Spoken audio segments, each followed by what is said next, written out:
ദൈവത്തിന് മഹത്വം ഉണ്ടാകട്ടെ. ദൈവത്തിൻ്റെ വചനങ്ങൾ ഇപ്പോൾ എന്നിൽ കൂടി കേട്ടുകൊണ്ടിരിക്കുന്ന എൻ്റെ എല്ലാ സഹോദരങ്ങളെയും എൻ്റെ ദൈവം നിങ്ങളെ ധാരാളമായി അനുഗ്രഹിക്കട്ടെ, സഹായിക്കട്ടെ എന്ന് പ്രാർത്ഥിക്കുകയാണ്. ഞാൻ നിങ്ങൾക്ക് ഷെയർ ചെയ്യുന്ന ഓരോ ദൈവത്തിൻ്റെ വചനങ്ങളും കേൾക്കുന്ന നിങ്ങളുടെ ജീവിതത്തിൽ വളരെ അനുഗ്രഹമായി തീരട്ടെ എന്ന് ഞാൻ ആഗ്രഹിക്കുകയും പ്രാർത്ഥിക്കുകയും ചെയ്യുകയാണ്. ഇന്ന് ഞാൻ നിങ്ങളോട് ചുരുക്കമായി സംസാരിക്കാൻ ആഗ്രഹിക്കുന്ന ഒരു വേദഭാഗം സങ്കീർത്തന പുസ്തകം 13-ാം അധ്യായം അതിൻ്റെ 1-ാമത്തെ വാക്യത്തിൽ ഇപ്രകാരം പറഞ്ഞിരിക്കുകയാണ്: യഹോവേ, എത്രത്തോളം അങ്ങെന്നെ മറന്നുകൊണ്ടിരിക്കും? അങ്ങ് എത്രത്തോളം കർത്താവിൻ്റെ മുഖത്തെ ഞാൻ കാണാതെ വണ്ണം മറയ്ക്കും? ദൈവത്തിന് മഹത്വം ഉണ്ടാകട്ടെ. എന്നെ കേൾക്കുന്ന സഹോദരങ്ങളെ, പലപ്പോഴും നമ്മുടെ ജീവിതത്തിൽ പലവിധമാവുന്ന പ്രതികൂലങ്ങളും പ്രതിസന്ധികളും വിഷമഘട്ടങ്ങളും പിടിച്ചു നിൽക്കാൻ കഴിയാത്ത പലവിധമാവുന്ന പ്രയാസങ്ങളൊക്കെ നമ്മുടെ ജീവിതത്തിൽ ഉണ്ടാകുമ്പോൾ നമ്മൾ ആശ്രയം വയ്ക്കുന്നത് ദൈവത്തിലല്ലേ? ദൈവത്തിന് മഹത്വം ഉണ്ടാകട്ടെ. ദൈവത്തിൻ്റെ വചനം പറയുകയാണ്, മനുഷ്യനിൽ ആശ്രയിക്കുന്നതിനേക്കാൾ യഹോവയിൽ ആശ്രയിക്കുന്നത് നല്ലത്. പ്രഭുക്കന്മാരിൽ ആശ്രയിക്കുന്നതിനേക്കാൾ എൻ്റെ യഹോവയിൽ ആശ്രയിക്കുന്നത് എനിക്ക് നല്ലത്. ദൈവത്തിന് മഹത്വം ഉണ്ടാകട്ടെ. മനുഷ്യനെ നമ്മൾ ആശ്രയിക്കുമ്പോൾ മനുഷ്യന് നമ്മെ സഹായിക്കാൻ ഒരു പരിധിയുണ്ട്. ആ പരിധി കഴിഞ്ഞാൽ ഒരിക്കലും അവൻ നമ്മെ സഹായിക്കുകയില്ല. ദൈവത്തിന് മഹത്വം ഉണ്ടാവട്ടെ. അങ്ങനെ പലപ്പോഴും മനുഷ്യൻ നമ്മെ കൈവിടുമ്പോഴും ദൈവം മാത്രമേ നമ്മെ സഹായിക്കാനുള്ളൂ. എന്നാൽ ഇവിടെ സങ്കീർത്തനക്കാരൻ പറയുകയാണ്, യഹോവേ, എത്രത്തോളം അങ്ങനെ മറന്നുകൊണ്ടിരിക്കും? എന്നെ കേൾക്കുന്ന സഹോദരങ്ങളെ, ദൈവം നമ്മെ മറക്കുമോ?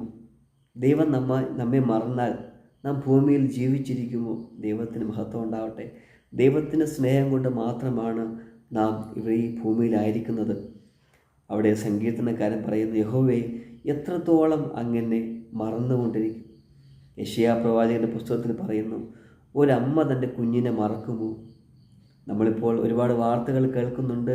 സ്വന്തം അമ്മ സ്വന്തം കുഞ്ഞിനെ കൊല്ലുന്ന കാര്യങ്ങളൊക്കെ നമുക്ക് പത്രത്തിലൊക്കെ വായിക്കാൻ സാധിക്കുന്നുണ്ട്.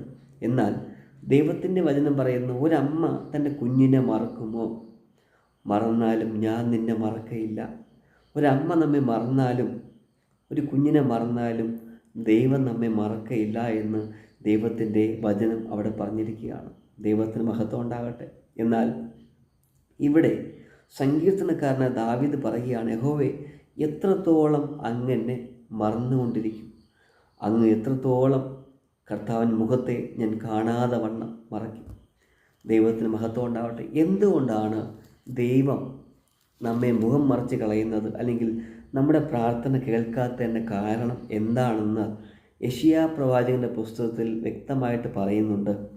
അതിൻ്റെ 59-ാം അധ്യായത്തിൻ്റെ 1-ാമത്തെ വാക്യത്തിൽ പറയുന്നു, രക്ഷിപ്പാൻ കഴിയാതെ വണ്ണം യഹോവയുടെ കൈ കുറുകിപ്പോയിട്ടില്ല, കേൾപ്പാൻ കഴിയാതെ വണ്ണം ദൈവത്തിൻ്റെ ചെവി മന്ദമായി പോയിട്ടുമില്ല. നിങ്ങളുടെ അകൃത്യങ്ങൾ അത്രേ നിങ്ങളെയും നിങ്ങളുടെ ദൈവത്തെയും തമ്മിൽ ഭിന്നിപ്പിച്ചിരിക്കുന്നത്. ദൈവത്തിന് മഹത്വം ഉണ്ടാവട്ടെ. നിങ്ങളുടെ പാപങ്ങൾ അത്രേ ദൈവം കേൾക്കാതെ വണ്ണം ദൈവത്തിൻ്റെ മുഖം നിങ്ങൾക്ക് മറച്ചു കളയുന്നത്. ദൈവത്തിന് മഹത്വം ഉണ്ടാവട്ടെ. ദാവീദ് ചോദിച്ചല്ലോ, ദൈവമേ, എന്തുകൊണ്ടാണ് നീ എന്നെ മറന്നു പോകുന്നതെന്ന് അവിടെ ചോദിച്ചല്ലോ. അതിൻ്റെ ഉത്തരമാണ് യെശയ്യാ പ്രവാചകൻ പറയുന്നത്.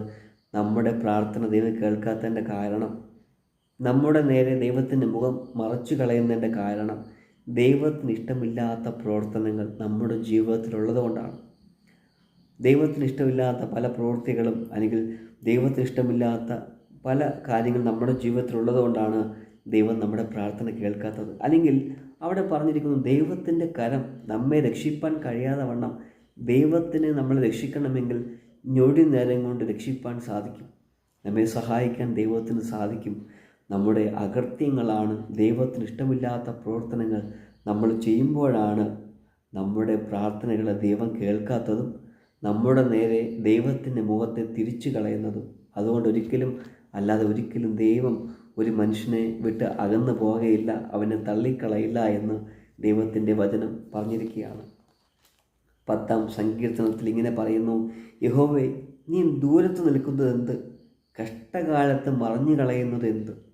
ദൈവം നമ്മളെ വിട്ട് അകന്നു പോകുന്നതല്ല, നാം ദൈവത്തെ വിട്ട് അകന്നു പോകുന്നതാണ്. കാരണം നമ്മുടെ ജീവിതത്തിലുള്ള പാപങ്ങൾ കൊണ്ട് നാം ദൈവത്തെ വിട്ട് അകന്നു പോകുന്നതാണ്. ഒരിക്കലും ദൈവം നമ്മെ വിട്ട് അകന്നു പോവുകയില്ല. ദൈവത്തിന് മഹത്വം ഉണ്ടാകട്ടെ. അതുകൊണ്ട് അവിടെ വായിക്കുന്നു, ദൈവത്തിൻ്റെ മുഖം നമ്മുടെ മേൽ മായ്ച്ചു കളയാതെ വണ്ണം ഈ നാളുകളിൽ നമ്മുടെ ജീവിതത്തിലെ സകല കുറവശങ്ങളും കുറ്റങ്ങളും ദൈവത്തോട് ഏറ്റു പറയാൻ തയ്യാറാണെങ്കിൽ ദൈവം നമ്മെ അനുഗ്രഹിക്കുക തന്നെ ചെയ്യും. നാം ഏത് വിഷയം പ്രാർത്ഥിക്കുന്നുവോ ആ പ്രാർത്ഥനയിൽ ദൈവം അത് ചെവി തന്ന് നമ്മുടെ പ്രാർത്ഥനയ്ക്ക് മറുപടി തന്ന് ദൈവം നമ്മെ അനുഗ്രഹിക്കുക തന്നെ ചെയ്യും എന്ന് പറഞ്ഞുകൊണ്ട് എൻ്റെ വാക്കുകളെ ഞാൻ അവസാനിപ്പിക്കുകയാണ്. ദൈവം നിങ്ങളേവരെയും അനുഗ്രഹിക്കട്ടെ, സഹായിക്കട്ടെ. ആമേൻ.